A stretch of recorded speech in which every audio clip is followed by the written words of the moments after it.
Assalamualaikum warahmatullahi wabarakatuh. Saya Dani dan ini adalah bahasan tentang DNA. Di dalam tubuh kita itu tersusun oleh sel. Di dalam sel itu kita dapat menemukan organel, sitoplasma, dan juga inti sel.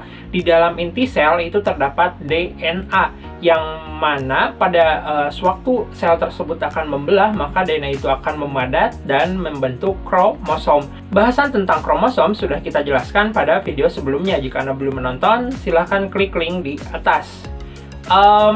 Kita ketahui bahwa kromosom itu memiliki lengan yang dinamakan dengan kromatid. Di dalam kromatid itu tersimpan benang-benang kromatin, di mana benang kromatin itu disusun oleh DNA yang melilit suatu protein. Protein tersebut ada yang berupa histon dan juga ada yang berupa non-histon.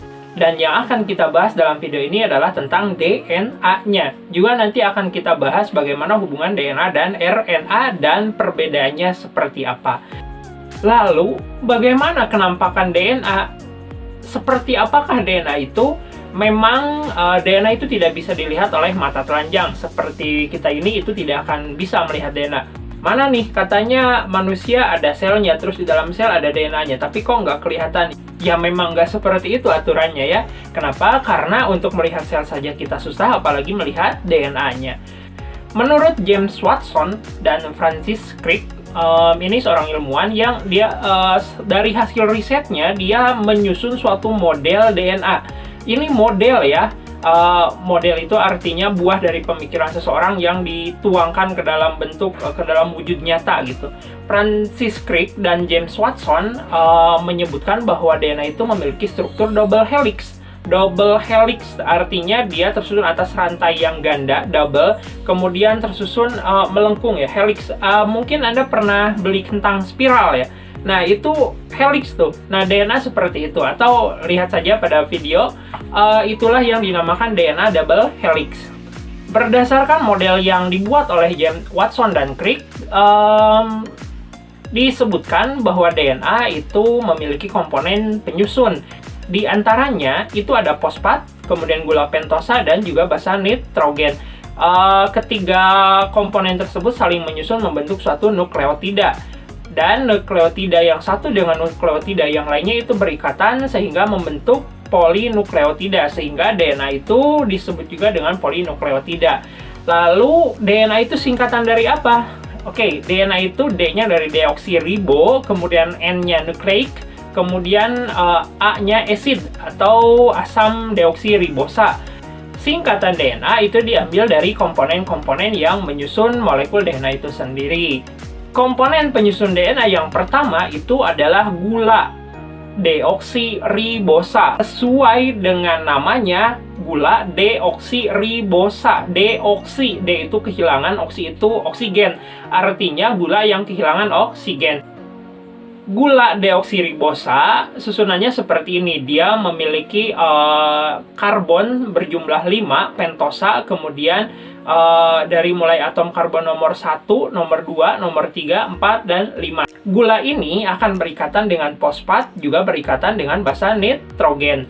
Atom karbon pertama dari gula itu akan berikatan dengan basa nitrogen. Salah satu basa nitrogen ya, bisa dari golongan purin ataupun golongan pirimidin. Nah, apa nih purin dan pirimidin? Jadi, basa nitrogen yang terdapat dalam suatu DNA itu ada dua jenis. Yang pertama ada purin yang terdiri atas adenin dan guanin, dan juga ada pirimidin yang terdiri atas sitosin dan timin. Sebenarnya itu adalah molekul kimia ya, tapi kalau kita harus menyebutkan struktur molekulnya seperti apa, ya mungkin bahasanya akan lebih rumit. Jadi kita ingat saja, purin itu terdiri atas adenin dan guanin, sedangkan pirimidin itu terdiri atas sitosin dan timin. Basa purin dan basa pirimidin itu akan berikatan. Adenin akan berikatan dengan timin, sedangkan guanin itu akan berikatan dengan sitosin ketika menyusun DNA.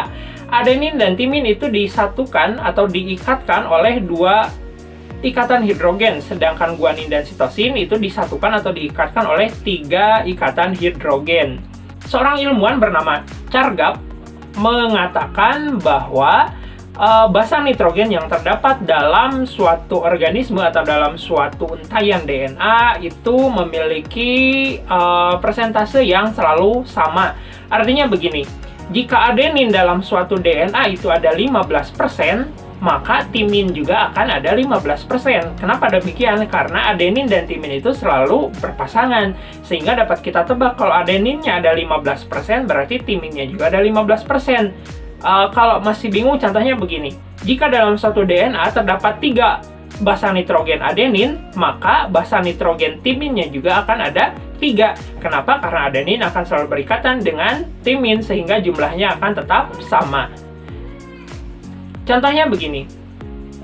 Diketahui suatu organisme memiliki basa adenin sebanyak 10%.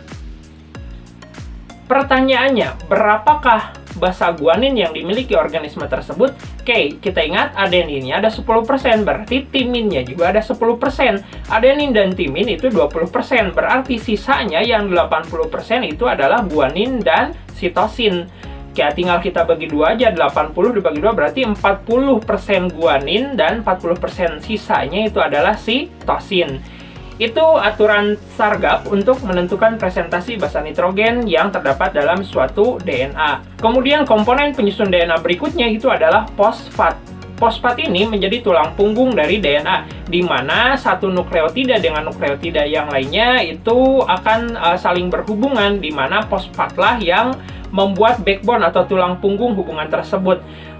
Fosfat ini akan berikatan dengan 2 molekul glukosa. Yang satu berikatan dengan molekul C dari glukosa nomor 5, kemudian yang satunya lagi itu akan berikatan dengan molekul C dari glukosa nomor 3. Ikatan ini karena dia fosfatnya mengikat 2 molekul glukosa atau ester, sehingga dinamakanlah ikatan fosfodiester, fosfat yang mengikat 2 molekul glukosa. Akibat dari adanya ikatan fosfodiester yang satu pada atom C nomor 5 dari satu glukosa, kemudian sisanya pada atom C nomor 3 dari glukosa yang lainnya, ini akan membentuk arah pada suatu rantai DNA. Ini arah 5, di mana fosfatnya berikatan dengan atom C nomor 5 dari glukosa, kemudian di bagian bawahnya ada fosfat lagi yang berikatan dengan atom C nomor 3 dari glukosa, sehingga terbentuklah ini adalah rantai 5 menuju 3. Sedangkan rantai yang berlawanan itu dalam posisi terbalik dengan arah 3 menuju 5. Sehingga DNA yang double helix yang tersusun atas 2 rantai itu memiliki arah yang berbeda. Satu untai memiliki arah 5 menuju 3, kemudian untai yang lainnya memiliki arah 3 menuju 5. Jadi, DNA itu tersusun oleh fosfat, gula pentosa, dan basa nitrogen. Basa nitrogennya itu ada adenin, guanin, sitosin, dan timin. Ikatan antara basa nitrogen dengan gula itu dinamakan nukleosida, sedangkan ikatan antara fosfat, gula pentosa, dan basa nitrogen itu dinamakan nukleotida. Sehingga kalau nukleotidanya banyakan itu dinamakan polinukleotida atau yang kita kenal dengan DNA. DNA itu untaian yang sangat panjang ya di dalam tubuh. Di dalam DNA itu ada gen. Lalu, apakah yang dimaksud dengan gen? Gen adalah susunan DNA yang mengkode suatu protein atau mewariskan suatu sifat. Nah, setiap gen yang terdapat dalam DNA itu akan mendiami suatu titik tertentu di dalam kromosom yang dinamakan dengan lokus. Jadi, lokus itu adalah tempat gen di dalam kromosom. Segumpulan nukleotida yang tersusun dari fosfat, gula pentosa, dan basa nitrogen itu akan berikatan dengan nukleotida yang lainnya membentuk polinukleotida sampai akhirnya terbentuklah DNA yang panjang. Kemudian DNA itu akan melilit. Kemudian DNA itu akan melilit protein, baik itu protein histon ataupun non-histon, dan kemudian terbentuklah kromatin, di mana kromatin itu akan memadat sewaktu sel akan melakukan peristiwa pembelahan. Ketika kromatin itu memadat, maka kita dapat melihat kenampakan kromosom yang merupakan padatan dari DNA. Tentu saja harus menggunakan mikroskop. Yang sering dilakukan itu adalah pengamatan kromosom ketika terjadinya peristiwa pembelahan sel pada akar bawang. Pada perkembangannya, DNA itu dapat mengalami peristiwa replikasi, di mana DNA lama itu akan disalin dan terbentuklah DNA baru. Peristiwa tersebut dinamakan dengan replikasi DNA. Atau DNA juga dapat mengalami sintesis protein. Apa itu sintesis protein? Ingat kembali, dikatakan bahwa di dalam DNA itu terdapat suatu gen yang dapat mewariskan sifat atau gen tersebut dapat diekspresikan. Contoh, gen R itu untuk bentuk rambut misalkan. Nah, gen R yang ada di dalam DNA, di dalam inti sel itu harus divisualisasikan atau harus diekspresikan ke dalam bentuk rambut yang lurus, misalkan seperti itu. Nah, peristiwa ekspresi gen tersebut dinamakan sintesis protein, di mana DNA itu akan ditranskripsi atau disalin menjadi RNA, kemudian RNA tersebut akan ditranslasi pada molekul ribosom atau diekspresikan menjadi suatu bentuk protein, dan protein itulah yang akan menyebabkan hidung mancung, mata belok, kulit hitam, kemudian rambut ikal, badan yang tinggi, dan segala macam. Itu adalah fungsi protein sebagai protein struktural. Karena ada juga protein yang fungsional. Barusan kita menyinggung yang namanya RNA. Apakah RNA itu? Kok mirip-mirip ya dengan DNA? Cuman beda huruf D dan huruf R. Sebenarnya kalau DNA itu deoksiribonucleic acid, sedangkan kalau RNA itu ribonucleic acid. Apa bedanya? Beda huruf D aja, di depan ada deoksiribosa, kemudian ada ribosa. Deoksi, kalau tadi kita ingat kembali, deoksi ada gula ribosa, gula pentosa atau gula yang memiliki karbon 5 yang kehilangan atom O-nya. Sedangkan ribosa itu adalah gula ribosa, gula berkarbon 5 yang sempurna, O-nya ada. Anda bisa melihat penampakannya pada gambar. Jadi bedanya antara DNA dan RNA yang pertama itu dari komponen gula yang menyusunnya. Kalau DNA itu disusun oleh gula yang kehilangan atom O, sedangkan kalau RNA itu disusun oleh gula yang atom O-nya masih ada. Itu beda yang pertama. Lalu perbedaan berikutnya antara DNA dan RNA itu strukturnya. Tadi kita sebutkan bahwa Watson dan Crick menyebutkan kalau DNA itu memiliki struktur double helix yang disusun artinya disusun oleh rantai yang ganda atau double, sedangkan RNA itu hanya memiliki satu untaian atau tidak double ya. Jadi kalau misalkan ini DNA disusun oleh double helix seperti ini, dua rantai, rantai bawah dan rantai atas, sedangkan kalau RNA itu cuma satu. Itu yang dinamakan dengan RNA, single strand ya. Jadi hanya disusun oleh satu rantai. Kemudian bagaimana dengan komponen penyusunnya? Masih sama, komponen penyusunnya itu tersusun atas fosfat, gula pentosa, dan basa nitrogen.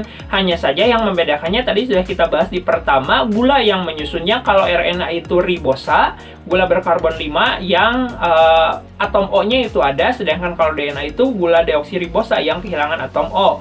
Kemudian basa nitrogen yang dimiliki oleh RNA itu sama juga, hanya ada sedikit perbedaan, di mana pada RNA itu tidak ditemukan timin, tetapi diganti dengan urasil. Artinya basa nitrogen dalam kelompok purin itu ada adenin dan guanin, sedangkan golongan pirimidinnya itu ada sitosin dan urasil.